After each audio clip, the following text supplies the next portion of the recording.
오늘은 유대인에게 전하는 예수님이라는 제목으로 히브리서의 말씀을 우리가 함께 나누기를 원합니다.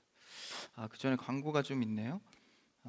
이제 내일 주일 넘어서 다음 주 바로 월요일에는 이제 한글날 행사가 있습니다. 청년 청소년 이제 문화 행사를 하는데요. 그래서 이 찬양하시는 또 가수분들도 오시고 또 그리고 우리 가빈자매가 또 이렇게 공연하는 팀 해서 같이 공연도 하는데요. 많이 오시고 또 이제 선물도 이렇게 푸짐하게 준비가 많이 돼 있습니다. 그래서 이제 휴일이니까 또 이렇게 가족들이랑 오셔서 또 하나님 안에서 찬양도 하시고 또 선물도 제 오시면 무조건 거의 받아갈 정도로 선물이 많아요. 그래서 제가 구입했습니다.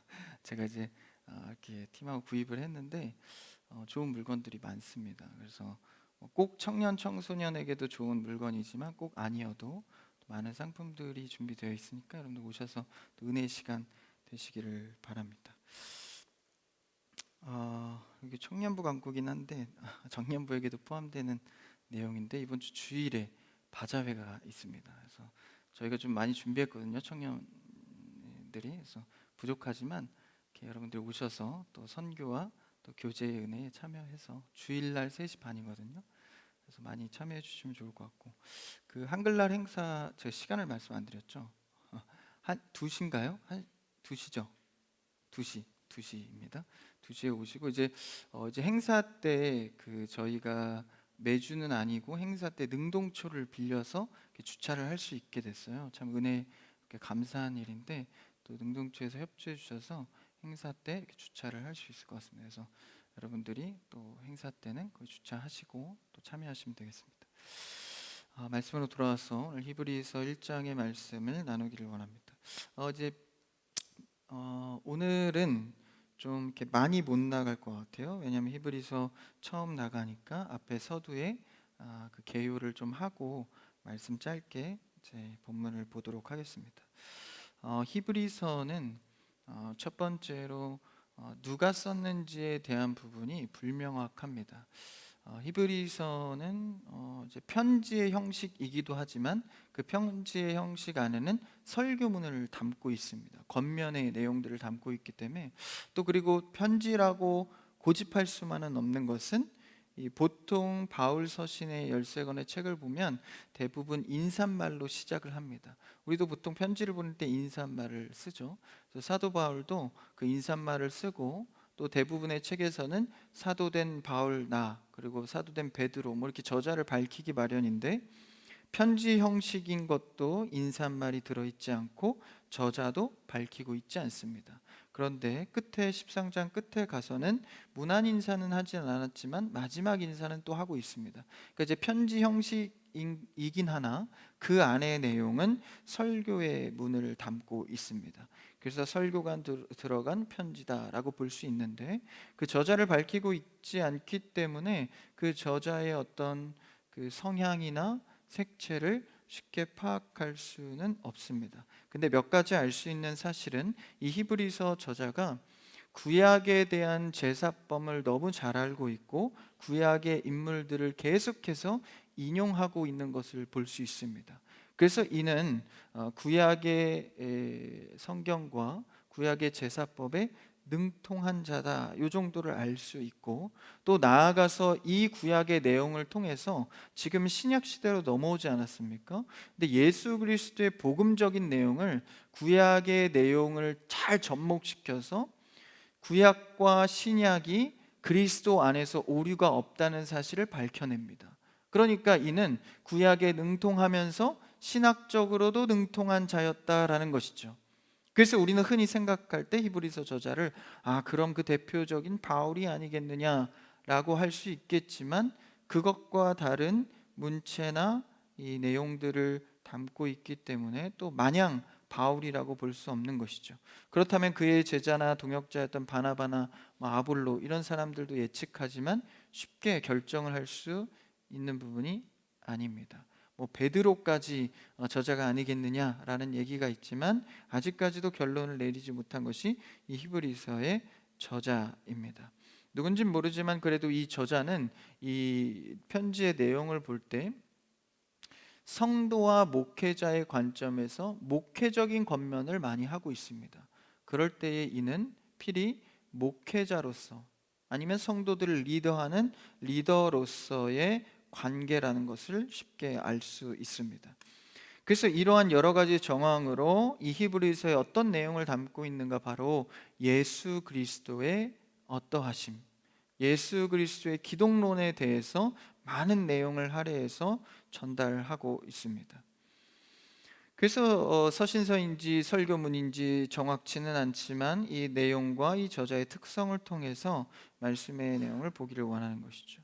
그럼 이 저자에 대한 내용은 이쯤 하고, 그럼 수신자는 누구입니까? 히브리서, 아예 성경 말씀 제목에 달아놓고 있듯이 히브리인들에게 전하는 내용입니다. 원어에서도 히브리에게 전하는 말씀이라고 해석할 수 있는데, 이 히브리인들에게 전하는 메시지인데, 이 유대인들도 이제 성경을 증거 삼아서 보자면 정통한 유대인 한 그룹만 있는 것은 아닙니다. 구약 때부터 꾸준히 아브라함의 조상을 놓고 따라온 정통한 유대인들이 있다면 그 유대인들에서 디아스포라, 그러니까 흩어진 유대인들이 있습니다. 그래서 흩어져서 여러 지역에서, 로마에서도 많이 살았죠. 그곳에서 여러 가지 문화와 생활을 간접적으로 받으면서 살고 있었던 유대인도 있었습니다. 그러니까 두 그룹이죠. 정통한 유대인과 그리고 흩어져서 살고 있는 유대인입니다. 근데 여기서 또 한 그룹이 신약 시대에 탄생하게 되는데, 그것이 바로 그리스도인, 오늘날로 말하면 개종한, 유대인에서 개종한 크리스찬들입니다. 우리 교회 이름이 크리스찬 교회이지 않습니까? 이때 초대교회 때 탄생한 그룹이 바로 크리스찬들입니다. 그래서 유대인이긴 하지만 거기서 사도들을 통하여서 복음을 받아들고 개종한 유대인들입니다. 다시 통칭하여서 그리스도인들이다라고 말하죠. 그러니까 정확하게 유대인들은 세 그룹으로 나눠지는 거죠. 정통한 유대인들, 흩어져 사는 유대인들, 그리고 개종한 유대인들입니다. 그렇다면 오늘 히브리서 말씀은 누구를 향하여서 전하는 말씀일까요? 바로 세 번째 그룹인 개종한, 복음을 받아들여서 이제는 그리스도인으로서 살아가는 유대인들에게 전하는 메시지입니다. 그럼 이 메시지를 이미 개종을 했는데 뭘 그렇게 권면할 것이 있는가? 상황이 뒤바뀐 겁니다. 처음에 개종을 했을 때는 사실 얼마나 많은 핍박이 있었겠습니까? 정통한 유대인들에게도 있었을 수 있고, 또 흩어진 디아스포라에게는 특히 로마 같은 구역 같은 경우엔 로마의 법이 곧 세계의 법이라고 말할 정도로 강하지 않습니까? 그럼 거기서 자신들의 말을 따르지 않으면 삶을 이어갈 수가 없는 겁니다. 이 로마 사회는 그룹화되어 있었기 때문에 그 그룹과 길드에 들어가지 않으면 이 사회생활이 불가한 거예요. 그래서 너는 어떤 종교냐, 어디를 따르냐, 어떤 사람이냐, 이런 거 체크해서 안 되면 길드 가입이 안 되는 겁니다. 그러니까 벌써 그리스도인이라고 하면 로마에서도 절대적으로 배척당하기 때문에 사회생활이 안 되는 겁니다. 그런데 처음 그렇게 개종해서 살 때는 인내심을 갖고 순교할 각오를 갖고 잘 버텨간 겁니다. 근데 잘 버텨가다 보니까 로마의 압박이 더 심해지고, 그리고 그 사회생활이나 돈벌이가 어렵다 보니까 나 혼자 견디는 것은 괜찮은데 누구에게 영향이 가죠? 대물림이 되기 시작하는 겁니다. 자녀들에게 영향이 가기 시작하는 거죠. 그래서 왜 시대를 떠나 부모의 마음은 똑같지 않습니까? 나는 못 살아도 자녀는 좀 잘해주고 싶은 마음. 근데 자신의 개종을 통해서 가정이 핍박을 받고 어려움을 당하니까 흔들리기 시작했다라는 것이죠. 더군다나 거기다가 1+1으로 정통한 유대인들이 그들을 핍박하기 시작합니다. 유대인들이 들어와서, 야, 우리에게는 정통한 율법, 구약이 있지 않냐, 이 구약의 말씀을 따라서 하나님을 따라야지, 갑자기 튀어나온 예수 그리스도의 복음으로 어떻게 우리가 정통한 신앙을 가질 수 있겠냐라면서 이 압박을 해오는 겁니다. 그러니까 사방에 우겨쌈을 당하는 그리스도인들이 이 믿음 하나 지키고자 살아가기에는 너무나도 환경적으로 어려웠다라는 것이죠. 그래서 이제 더 이상 나는 버티기가 어렵다, 다시 유대교로 돌아가고자 하는 시도들이 발생하기 시작합니다. 그 모습을 보고 히브리서 저자, 다시 말하면 목회자가 그들을 위하여서 붓을 들게 된 것이죠. 그들이 다시 처음에 받았던, 주로 바울을 통해서 많이 받았겠죠. 처음에 받았던 그 복음을 다시 지킬 수 있도록 말입니다. 그래서 그 수신자를 명확히 알 수 있는 부분이 우리 바로 다음 장의 2장 1절에 보면 이렇게 말하고 있는데요. 2장 1절을 읽어볼까요? 시작. 그러므로 우리는 들은 것에 더욱 유념함으로 우리가 흘러 떠내려 가지 않도록 함이 마땅하니라.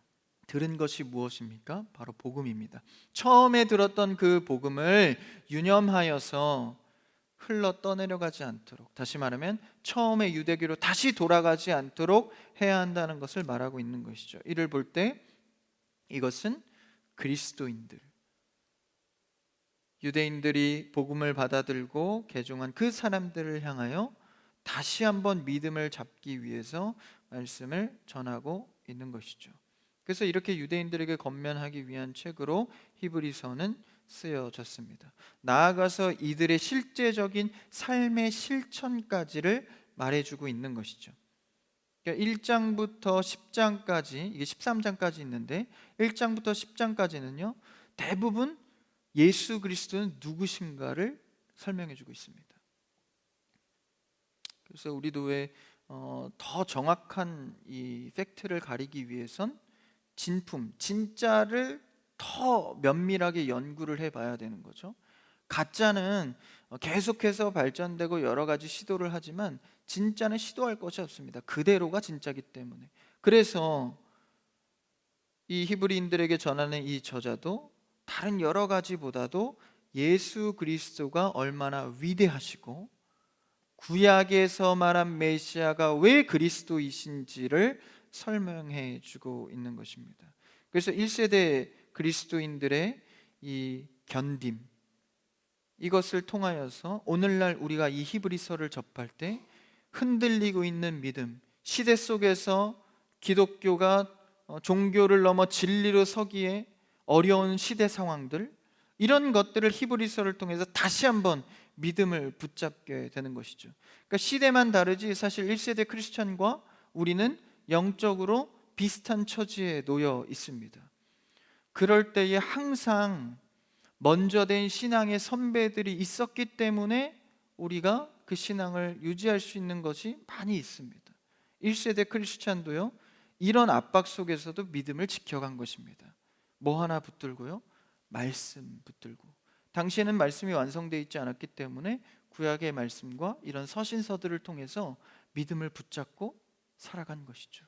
이것을 지키기 위해서 목숨을 내놓고 자신의 가정의 경제를 내놓고 자신의 상황을 희생시켰다라는 것입니다. 그러니까 기독교는 단순한 종교가 아니라 생명을 건 진리의 싸움입니다.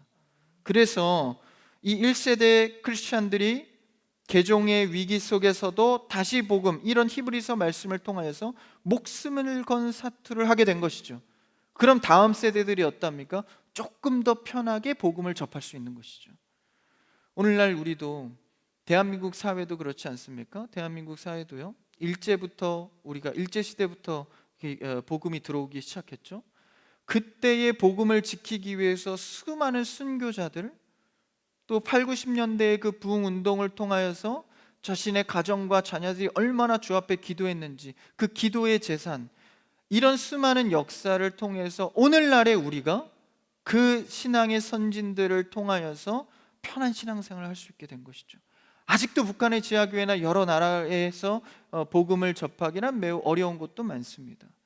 그러니까 오늘날 우리가 이렇게 풍요로운 은혜의 시대를 맞이할 수 있었던 것은 1세대 크리스찬들과 같은 선배들의 목숨 건 기독교의 예배와 기도가 있었다라는 것입니다. 그런데 오늘날 그 믿음을 전수받아서 잘 지키고 생명과도 같이 여겨야 하는데 그런 것들이 많이 사라졌죠. 그리고 자라가지도 않고 또 때로는 저버리게도 됩니다. 그래서 히브리서 말씀에서도요 그것을 감지하여서 믿음을 잘 지켜서 성장할 수 있도록, 조금만 어려우면 좀 내려놓고 조금 어려우면 내일 봤다가, 그래서 주일 성수도 오늘날 얼마나 많이 무너져 가고 있습니까? 미국 한 주에서는요, 이미 여름 때는 더우니까 주일 성수에 방학을 줬습니다. 얼마나 참 가슴 아픈 일입니까? 예배도 방학을 해버리는 거예요. 그래서 그냥 조금 날씨 풀리면 다시 모이고, 그러니까 이런 1세대 크리스찬들의 목숨 건 기독교와는 매우 다른 기독교죠. 저는 그것을 기독교라고 보지 않습니다. 하나님 앞에 말씀과 믿음을 붙드는 태도는 우리의 생명을 거는 일이 되어야 하는 것이죠. 그래서 이것을 참지 않고 견디지 않으면 언제까지 믿음이 어린아이 같은 곳에 머물겠느냐 라면서 호소하는 히브리서의 말씀을 볼 수 있습니다. 한번 그 장면을 잠깐 보고 넘어갈까요? 5장 11절에서 13절인데요. 한번 읽어볼까요? 시작. 멜기세덱에 관하여는 우리가 할 말이 많으나 너희가 듣는 것이 두나무로 설명하기 어려우니라. 때가 오래되었으므로 너희가 마땅히 선생이 되었을 터인데 너희가 다시 하나님의 말씀의 초보에 대하여 누구에게서 가르침을 받아야 할 처지이니 단단한 음식은 못 먹고 젖이나 먹어야 할 자가 되었도다. 이는 젖을 먹는 자마다 어린아이니 의의 말씀을 경험하지 못한 자요. 그렇게 믿음을 받고 복음이라 하면 목숨을 던지겠다고 모였던 그 교인들이 로마의 핍박과 정통 유괴자들의 압박 속에서 견뎌내지 못하고 다시 유대교로 돌아가려 할 때 언제까지 그 믿음과 말씀 속에서 자라가지 않을 것이냐라고 권면하고 있는 것이죠. 그래서 10장 25절에서는 또 이렇게 말합니다. 히브리서인데요, 같이요, 시작. 모이기를 패하는 어떤 사람들의 습관과 같이 하지 말고 오직 권하여 그날이 가까움을 볼수록 더욱 그리하자. 가장 표면적으로 그러니까 나타난 현상이 뭡니까? 모이기를 패하기 시작했습니다. 우리가 모여서 뭐 하겠느냐, 이런 어려움과 다시 일터로 나가자, 다시 유대교로 돌아가자. 주일 성수는 사라지고 예배와 기도의 시간은 줄어들고, 여러분, 우리도 오늘날의 신앙을 히브리서의 말씀과 강해를 통하여서 다시 신앙이 말씀에서 원하는 자리로 돌이켜내는 여러분 되길 축복합니다. 그래서 여러분 오늘 잘 오셨습니다. 어떻게 알고 오셨어요? 믿음이 흔들리는 자에게 믿음의 중심인 예수 그리스도를 더욱 확고히 하여 신앙을 이어갈 수 있도록 히브리서 저자는 자신이 저자가 누구인지 그리고 인사말보다 이것이 더욱 중요했다라는 것이죠. 그래서 어쩌면 히브리서 저자가 누구인지 밝히지 않는 것은 예수 그리스도, 오직 예수 그리스도의 드러남이 목적인 이 책에 어울리는 결과일지 모릅니다. 그리고 또한 성경에서 밝히지 않는 내용을 너무 아무 증거 없는 것을 너무 들어가는 것은 또 그 초점이 아닌 것이죠. 그래서 이 짧은 책을 통하여서 그리스도의 우월함, 그리스도의 완전함, 그리스도의 은혜를 발견하게 되기를 축복합니다. 그래서 이 히브리서를 보니까요, 서두에 말씀드렸다시피 10절까지는 예수 그리스도의 우월함을 나타내고 13장까지는 이제 권면, 실천적인 권면을 나타내고 있는데요. 이 많은 장을 할애해서 그리스도가 이렇게 우월하고 그리스도가 대단한 것을 이렇게까지 많이 말해야 하나? 그러니까 우리도 이제 믿는 사람이라면 하나님이 창조주이시고 주권자이시고 모든 것을 할 수 있다는 것을 어느 정도 알고 있지 않습니까? 근데 왜 이렇게 디테일하게 말을 하고 있을까? 그리고 예수님은 신의 아들이라고 말하는데, 이제 그런 거시적인 관점에서 보면 우리가 다 이해할 수 있지 않습니까? 하나님은 뭐든지 할 수 있고 우리가 그분을 의지하면 되고. 그런데 여러분, 하나님이 완전하다는 것을 아는 것과 그것을 믿고 신앙생활을 잘하는 것은 또한 다른 문제일 수 있습니다. 하나님이 대단하시고 하나님 정말 모든 걸 할 수 있구나, 그걸 믿음에도 불구하고 삶에서는 자기 맘대로 사는 신앙인들이 얼마나 많습니까? 그리고 우리도 매주 예배를 드리며 은혜 받았다 결심하지만 또 다음날 가서 수많은 죄를 짓고 있는 것을 볼 때 우리의 모습에 어떻게 살아가야 할지 고민이 되기도 합니다. 그러니까 완전하신 하나님을 안다고 해서 우리가 잘 믿고 잘 살아가느냐, 그 다를 수 있다는 것이죠. 그럼 어떻게 해야 할까요? 그래서 하나님께서는 그 지식적인 하나님을 넘어서 우리에게 하나님이 누구이신지를 내 인생과 내 시간과 내 경험에 들어오셔서 깨닫게 해주신다라는 것입니다. 그래서 여러분, 말씀은 적용을 잘해야 하고 항상 주야로 말씀을 묵상할 수 있어야 합니다. 만약 누구의 도움도 없이 나 혼자 말씀을 볼 때 적용하고 묵상하지 못한다면 여러분은 속히 말씀을 보는 법을, 말씀을 자주 보는 일을 하셔야 합니다. 하나님께서는 내 경험과 생각으로 반드시 들어오기 때문이죠. 왜냐하면 우리가 단순히 아는 것을 넘어서 삶에서 직접 체험해야 그대로 살아갈 수 있기 때문입니다. 그것이 인간입니다. 그러니까 심지어는 하나님께서 예수 그리스도를 보내셔서 직접 우리의 삶에 개입해 오는 것이죠. 그래서 하나님은요, 우리의 삶으로 가까이 들어오셔서 알리시고 일하십니다. 한 가지 예를 들어볼까요? 말씀 구약에 보니까 최초의 이 히브리인들의 조상이죠, 아브라함입니다. 이제 하나님께서 아브라함을 통해서 언약을 맺으시는데 그의 가정을 통하여서 이스라엘이라는 민족을 이루려고 아브라함을 부르십니다. 그리고 그 대에서 예수 그리스도가 나오게 하는 엄청난 큰 대의 역사를 한 사람을 통하여서 시작해 가시죠. 그래서 아브라함을 통해서 민족의 언약을 하셨는데, 처음에 아브라함의 땅은요, 우상을 섬기던 땅입니다. 그 가족과 가문이 우상을 섬기던 사람들이기 때문에 갑자기 하나님이 나타나셨다고 해도 하나님에 대한 것을 잘 알 리 없습니다. 그냥 하나님이 위대한 신이고 대단하게 나에게 언약해 주시는구나, 이 정도지 하나님이 나의 삶과 무슨 상관이 있을까는 정확히 몰랐던 것이죠. 그래서 그 시간과 세월을 통해서 하나님을 알아가는 것입니다. 그 첫 번째는 무엇이죠? 아브라함이 애굽 땅으로, 자기가 기근이 있어서 애굽 땅으로 도망갔을 때 자기의 아내를 누이로 속여서 그냥 바로 왕한테 넘기잖아요. 자신이 죽을까 봐. 그래서 이 하나님께서 아브라함을 꾸짖는 게 아니라 바로 왕을 꾸짖으셔서 아내를 돌려보내죠. 왜 그렇죠? 그 아내와 아브라함을 통해서 민족을 이뤄야 하니까. 그래서 자신이 잘못했는데 바로 왕, 애굽의 바로 왕 당시 같으면 거의 신격화된 존재입니다. 근데 그 바로왕을 꾸짖어서 아내를 아브라함에게 돌려보내서 그 땅을 떠나게 하죠. 그러니까 아브라함이 그 경험을 통해서 하나님 정말 이 세상을 지으시고 만유의 주이시고 이런 걸 깨달은 게 아니라, 내가 하나님은 잘 모르지만 바로왕보다는 강하신 분이시구나, 이거 하나 알게 되는 겁니다. 그러니까 우리의 삶 속에서도요, 뭐 위대하신 하나님 막 찬양은 하지만 사실 실제 삶 속에서 그 고백이 적용되는 순간은 생각보다 많지 않습니다. 그래서 우리는 주야로 말씀을 묵상하고 이 말씀이 내 삶의 작고 큰 사건 속에 하나님이 어떻게 개입해 들어오시는가를 늘 살펴보고 주 안에서 생각할 줄 알아야 합니다. 이것이 큐티이고 묵상인 것이죠.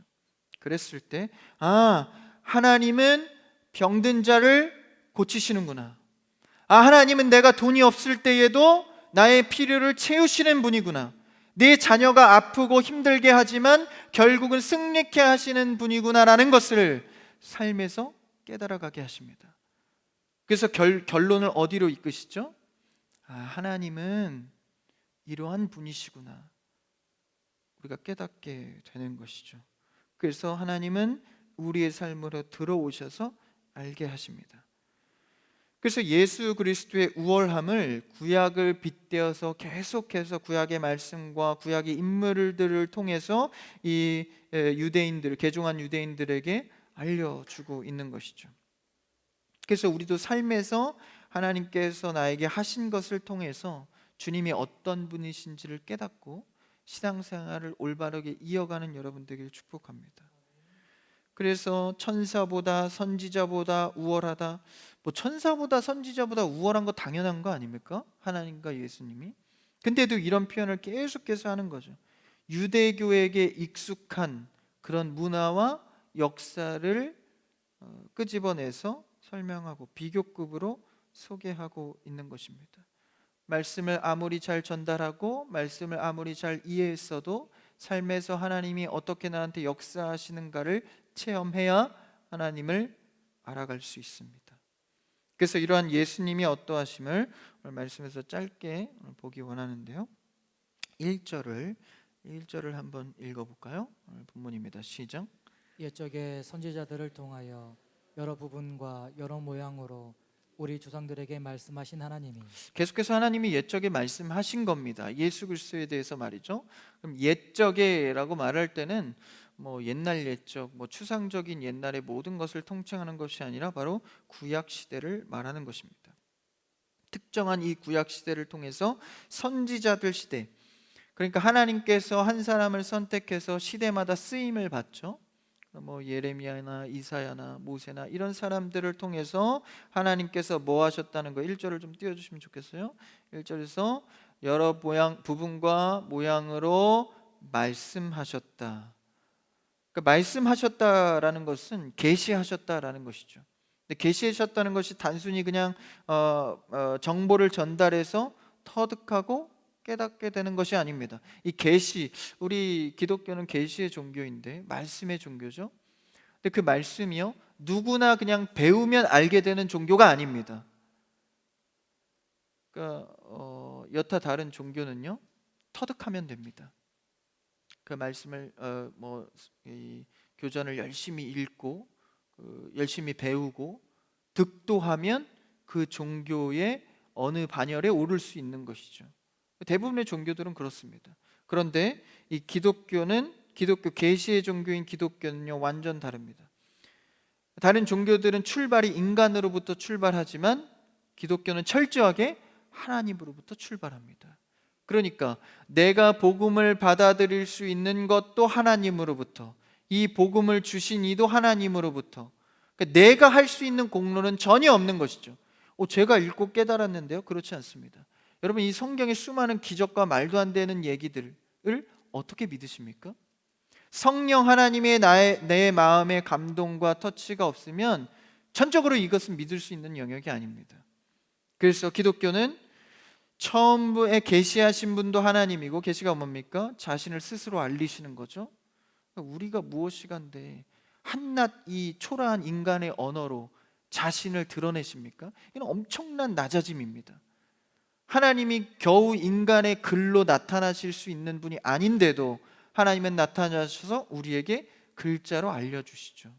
이 계시는 웬 은혜입니까? 하나님께서 우리를 잘 알도록 알려주시고 또 깨닫고 이해할 수 있는 것도 성령의 감동으로 가능하다라는 것입니다. 그러니까 옛 선지자들이 옛날부터 하나님께서 말씀하신 것은 출발도 성령으로, 이 끝도 성령으로 알게 되고 믿게 된다라는 것이죠. 주신 이도 주님이시요 알게 하신 이도 주님이십니다. 우리의 기독교는 다른 종교와 이렇게 다른 점을 갖게 되는 것이죠. 그래서 오직 주 안에서만 가능한 것이 기독교입니다. 그 분께 매달리는 것이죠. 그래서 오늘 1절에서 그 선지자들을 통하여서 여러 부분과 여러 모양으로, 이것은 이제 한 사람에게 계시한 것이 아니라 시대마다 선지자들을 세워서 여러 명의 선지자들을 통해서 우리에게 알려주셨다라는 것이죠. 그랬을 때 구약의 선지자들은요, 한 명이 아니고 여러 명입니다. 근데 각자의 계시한 내용이 다 다르거든요. 근데 그 조각을 맞춰보면 결국 신약의 예수 그리스도로 귀결되게 됩니다. 그러니까 우리는 이 신앙의 선진들의 말씀이 예수 그리스도로 향해 있다는 것을 깨닫고 하나님께서 우리에게 말씀하시고자 하는 예수 그리스도의 어떠하심을 더 직접적으로 히브리서에서 만나게 되는 것이죠. 이 선지자들에게 하나님께서 계시하실 때는요, 어찌 보면 구약의 일부분으로서 부분적으로 계시를 하십니다. 그러면서 큰 예수 그리스도의 완성의 말씀을 알게 하시는 것이죠. 계시를 통하여서 말씀을 단순한 말씀 전달이 아니라 한 개인 선지자를 통하여서, 이 한 선지자를 통했다는 것은 그의 인생을 통하여서 말씀이 증거됐다라는 것입니다. 그러니까 단순히 정보 전달을 하는 게 아니라 그 인생을 통하여서 하나님이 하실 일을 보여주는 것이죠. 그러니까 우리의 삶도 단순히 말씀 몇 구절 깨달았다고 사라지는 것이 아니라 삶 속에서 하나님의 그 말씀을 어떻게 이루어가시는지를 증거해 주십니다. 그 삶을 성도는 하나님 앞에서 온전히 살아야 하는 것이죠. 한눈 팔새가 없습니다. 왜냐하면 계시의 말씀이 곧 내 삶에 적용돼서 드러내시기 때문에. 그러니까 동시성을 갖는 거예요. 내 인생을 통해서 하나님의 계획도 이루어지고 나의 인생 속에서 나의 삶을 살아가는 것도 동시에 일어나는 겁니다. 하나님 앞에서 온전히 살아야 하나님의 계획이 포함된 나인데 어떻게 내 맘대로만 살아가겠습니까? 그래서 그렇게 계시의 전달을 우리에게 하고 있다라는 것을 말해주고 있는 것이죠. 그래서 우리의 인생은 하나님의 말씀으로 경영되어지고 있는지를 날마다 살펴봐야 합니다. 요새 이 학생들 자녀들이 배우는 게 굉장히 많잖아요. 어떻게 부모님들이 그거 다 가르치겠어요? 선생님들이나 또 학원 가서 많이 배우잖아요. 여러분은 무엇을 가르치길 원하십니까? 조금 수학 문제 하나 더 풀 수 있는 능력? 그것보다는 여러분이 마음에 삼고 있는 인생의 방향성으로 삼고 있는 그 말씀 한 구절을 여러분 자녀에게 전수해 주는 여러분들을 축복합니다. 그 말씀의 방향이 너의 삶을 이끌기를 축복한다. 이 마음으로 여러분이 갖고 있는 말씀의 방향성을 전수하십시오. 그런데 어떡합니까? 외운 말씀이 없는데 암송하십시오. 자꾸 이 금요 예배 때 제가 청년부 얘기를 해서 죄송한데 청년부는 11월 달에 암송 대회를 할 겁니다. 제가 마음을 먹었어요. 그래서 암송하는 습관들, 그 암송이요 단순히 그냥 외우는 것으로 끝나는 게 아니라 그 말씀이 나를 이끕니다. 주야로 말씀을 묵상하고 그것을 마음판에 새기고 머리에 새기고 손목에 차고 우리가 주야로 그것을 향해 달려갈 때 그 말씀이 나를 이끌게 되는 것이죠. 여러분, 내가 말씀을 이끌고 내 주도권으로 마치 하나님을 기도로 부리듯 하는 것이 아니라 말씀이 나를 이끌어갈 수 있도록 나는 의지하는 것입니다. 그래서 그 말씀이 이렇게 전달됐다는 거예요. 우리에게 주신 대단한 특권입니다. 하나님이 자신을 말씀으로 알리신 것, 그 말씀을 게을리하는 것은 주 앞에 큰 죄악이죠. 그래서 하나님이 나를 말씀으로 경영하시고 찾아봐 주셔서 날마다 우리를 살아갈 수 있게 합니다. 그 말씀을 우리에게 주었다 말씀하신 하나님이, 그 다음에 2절 읽어볼까요? 2절 시작. 이 모든 날 마지막에는 애들을 통하여 우리에게 말씀하셨으니 이 아들을 만유의 상속자로 세우시고 또 그로 말미암아 모든 세계를 지으셨느니라. 오늘은 시간이 좀 많이 지났네요. 그래서 여기까지 해야 될 것 같은데 2절에 보니까 모든 마지막 날, 모든 날의 마지막, 이것은 종말을 의미하죠. 우리 개혁주의 기독교, 우리 교단, 그리고 우리가 믿는 예수 그리스도, 이 성경 안에서의 종말은 어떤 종말일까요? 여러분은 종말을 향해 달려가고 계십니까? 아니면 종말 안에서 살아가고 계십니까? 한번 질문을 속으로 대답해 보시죠. 종말을 향해 달려가고 있는 건가요? 아니면 종말 안에서 살아가고 있는 건가요? 여러분, 우리 기독교의 종말은요, 예수 그리스도께서 처음에 오셨을 때부터 다시 오시기 직전까지가 바로 종말입니다. 그러므로 우리는 종말의 때를 살아가고 있는 것이죠. 그 마지막 날 속에서 종말을 살아가고 있는, 종말에 들어와서 살아가고 있는 우리는 이미 예수 그리스도 안에 있는 자들입니다. 그러므로 예수님께서 다시 오실 날을 기대함으로 바라보고 있는 것이죠. 뭐만 남은 겁니까? 시간만 남은 겁니다. 우리는 주 안에서 승리자인 줄 믿습니다. 이미 종말 안에서 살아가고 있는 거예요. 그렇다면 이 시간을 뭘로 채워가며 살아가야 합니까? 바로 십자가의 은혜로 채우며 살아가야 합니다. 여러분이 이 종말의 때에 여러분의 시간을 십자가로 채우며 살아가고 계십니까? 다시 말하면 우리의 목적 자체가 십자가냐라는 것이죠. 우리가 살아가는 의미, 예수 그리스도의 십자가의 의미로 채워지기를 바랍니다. 그러니까요, 하나님께서는 우리를 섬기고 봉사하고 희생하고 불러다가 이렇게 사용하고, 그러니까 우리는 쓰임 받아야 돼. 너 비전 뭐야? 비전 위에 기도해. 너무 이러다 보니까 비전 컴플렉스에 걸어서 내가 마치 무언가를 하지 않으면, 봉사하지 않으면, 섬김하지 않으면 마치 내 신앙은 바닥에 있는 것처럼, 물론 신앙생활 하다 보면 반드시 봉사는 하게 됩니다. 그런데 그것이 목적은 아니라는 것이죠. 그걸 목적으로 살아가다 보면 은혜 없는 봉사생활을 하게 됩니다. 우리의 시간은 날마다 목적을 십자가의 은혜로 두고 살아가야 합니다. 십자가의 은혜 때문에 내가 쓰임받는 것이고 봉사하는 것이고 하나님이 써먹으려고 부른 것이 아니라 아들로 부르신 것입니다. 누가 어떤 부모님이 이번에 둘째는 아들이네, 좋다, 노동을 좀 시켜야겠다, 뭐 이런 생각 하시나요? 뭐 의사가 돼야겠다, 얘는 이렇게 써서 벌이를 이렇게 이만큼 벌게 해야지, 이런 부모는 없습니다. 그 태어남 자체로 너무 고귀하고 건강하게 자라기를 기도하는 것이죠. 하나님께서도 우리를 부르실 때는 그러한 목적을 갖고 부르시는 것이 아닙니다. 하나님께서는 우리의 아들로서 나를, 최종 목적은 무엇입니까? 나를 의지해서 살아갈 수 있도록 하는 것이죠. 그래서 여러분이 쓰임 받을 때는 반드시 하나님을 의지하는 방법을 배우셔야 합니다. 여러분 자녀에게도 늘 여러분이 교육해야 하는 것은 하나님 의지하여서 살 수 있도록 교육해야 합니다.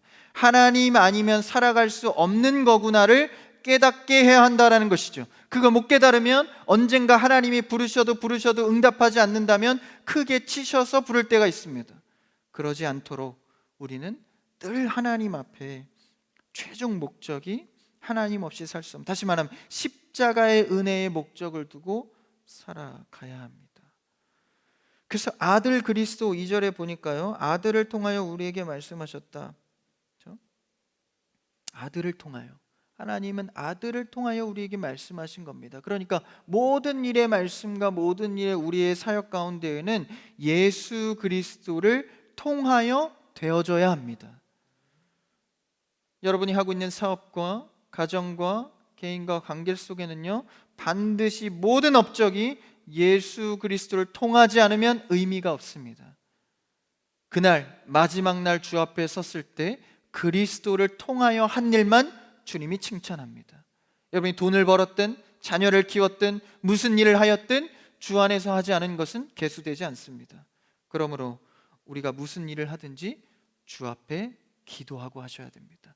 여러분들이 뭐 하시죠? 기도할 때 예수 그리스도의 이름으로 기도합니다.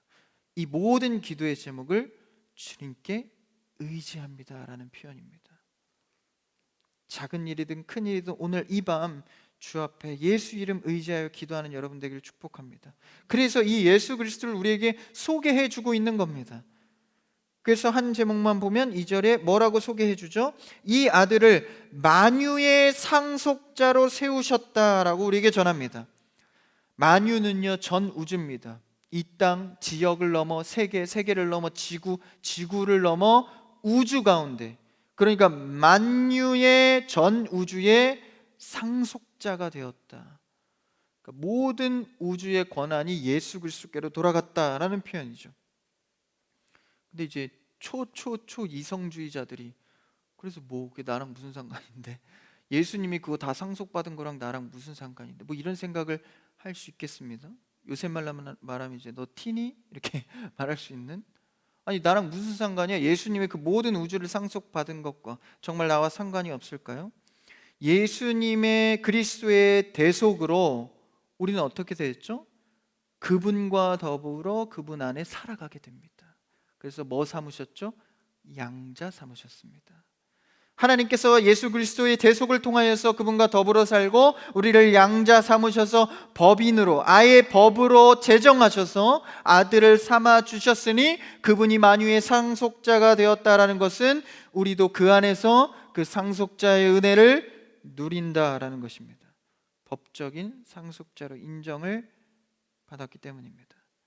물질은 상속받아봐야, 그렇죠? 100년입니다. 100년 누리는 거죠. 그리고 이제 하나님 앞에 갈 때 아무것도 가져가지 못합니다. 만유의 상속자가 되신 그분 안에 있으면 영원한 것을 받게 되는 것이죠. 베드로전서 1장 4절에서 베드로가 이렇게 표현하고 있는데 읽어볼까요? 시작. 썩지 않고 더럽지 않고 쇠하지 아니하는 유업을 잊게 하시나니 곧 너희를 위하여 하늘에 간직하신 것이라. 영원한 것, 썩지도 않고 더럽지도 않고 하늘에 간직한 전 우주 만유의 상속자의 은혜가 우리 가운데 계신다. 왜요? 우리를 위하여 예수 그리스도가 대속하여서 우리와 더불어 양자가 되도록 하셨으니까 우리가 그것이 가능하다라는 것이죠. 그래서 예수 그리스도가 만유의 상속자가 됐다는 것은 우리에게 크나큰 은혜입니다. 예수 그리스도가 나와 더불어 상속자가 되었다는 사실을 내 삶으로 심정적으로 깨닫게 되면 그것보다 작은 것들에 대해서는 너무 연연해하지 않게 되는 것이죠. 돈의 노예가 되지 않는 것입니다. 삶의 노련미가 생기고 여유가 생기는 것이죠. 왜냐하면 더 좋은 것이 생겼기 때문입니다. 여러분은 주의 상속자로서 영원한 더 좋은 것을 가졌으니 이 삶에서 여유롭게 살아가는 여러분 되기를 축복합니다. 내가 쥐고 있는 고집스러운 수많은 것들을 놓을 수 있는 비결은 이것보다 더 좋은 것을 한 손에 쥐었을 때 자연스럽게 놓을 수 있는 것이죠. 그래서 이러한 예수 그리스도가 나의 주님이 되신다라는 것입니다. 이것을 깨닫게 해 주시는 겁니다. 그래서 2절에 뭐라고 표현하죠? 또 모든 세계를 그분이 지으셨다. 창조주인 것이죠. 보통 이제 성부 하나님을 창조주라고 생각하고 예수 그리스도는 십자가 대속하신 분, 성령 하나님은 그것을 적용해 주신 은혜의 하나님이라고 생각하지만 그렇지 않습니다. 예수 그리스도도 역시 창조주이십니다. 창조주라는 것은 다시 말하면 주권이 그분께 있다라는 것이죠. 우리가 주인이 아니다라는 것입니다. 내 것이 없죠. 우리는 맡은 자입니다. 청지기적 삶으로 우리가 맡은 것이 이제 내 것이 아니기 때문에 나는 이제 생을 마감하면 놓고 그 주인에게로 가는 것이죠. 잘 관리하다가 잘 선교하고 잘 신앙생활하다 가는 것입니다. 마치 내 것인 양 잡고 있는 것은 아직 더 좋은 것을 발견하지 못한 청지기적 삶이 아닌 것이죠. 오늘도 제가 이 화성시 행사 때문에 예산을 제가 받아서 상품을 사러 갔습니다. 제 돈이 아니잖아요. 이게 무서운 게 뭐냐면 돈 쓸 줄 모르는 사람한테 돈을 주면 무섭습니다. 집히는 것마다 막 사는 거예요. 원래 이제 최저가를 사지 않습니까? 그때 이제 최고가 칫솔을 하나 사야 최고가 뭐야 최고가 이게 딱 친구는 10월 9일 날 오십시오. 최고가의 물건들이 준비되어 있습니다. 내 것이 아니면요 사실 마음이 편해요. 그렇죠? 왜냐 책임은 주님이 지시니까. 그러니까 너무 전전긍긍하지 마시고 좀 마음을 내려놓으십시오. 주인이신 하나님 그 앞에서 살아가는 것 아닙니까? 우리가 예수 그리스도를 의지하여 예수 그리스도로 승리하는 여러분 되기를 축복합니다. 여러분 히브리서를 통하여서 믿음과 신앙이 다시 일어나기를 축복합니다. 예수 그리스도가 어떠하시고 내 삶의 중심이 되셨을 때 내 삶의 말씀이 어떻게 이루어지는지 오늘 기도하시면서 예수님 만나는 시간 되기를